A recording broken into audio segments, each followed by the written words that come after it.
সবাই একটু হাততালি দেই। সেরা পুত্রবধূ পুরস্কার এটা বাংলাদেশে আমার মনে হয় এটা এই প্রথম আয়োজন, এরকম আয়োজন আর কোথাও হয়েছে কিনা আমার জানা নেই। আর সেরা পুত্রবধূ হিসাবে আমাকে সম্মাননা দেওয়ায় আমি গর্বিত মনে করি।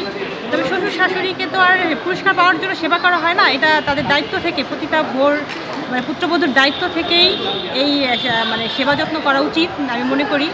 তবে এই পুরস্কারটা পাওয়ার ফলে দেখা যাবে আরও অন্য পুত্রবধূরা উদ্বুদ্ধ হবেন, তারা উৎসাহিত হয়ে আরও তার শ্বশুর শাশুড়িকে সেবা করবে। এখন তাদের প্রতি দায়িত্ব আরও ভালো বা বউ হওয়ার জন্য চেষ্টা করব, যেন সামনে আরও তাদের সেবা যত্ন করে আরও ভালো বউ হতে পারি।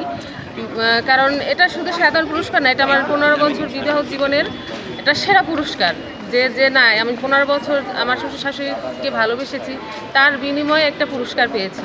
তারা আমাকে সেই সার্টিফিকেট দিয়েছেন, বিধায় আমি আজকে পুরস্কার পাইছি। আমার শ্বশুর শাশুড়ি আমাকে সেরা পুত্রবধূ হিসেবে গ্রহণ করছে, এই জন্য আমি অনেক খুশি এবং আনন্দিত। আমি চাই আমার মতো আরও পুত্রবধূরা তাদের শ্বশুর শাশুড়ির সাথে থাকুক, অটুট বন্ধন পরিবারের বজায় রাখুক, যাতে সবাই আমার মতো এরকম পুরস্কার পায়। আমার মতো অনেক পুত্রবধূর কাছে এটুকুই কামনা যে তারা যেন আমার মতোই এবার শ্বশুর শাশুড়িকে সেবা যত্ন করে, তাদেরকে ভালোবেসে তারা যেন আমার মতো সেরা পুত্রবধূ হয়ে ওঠে।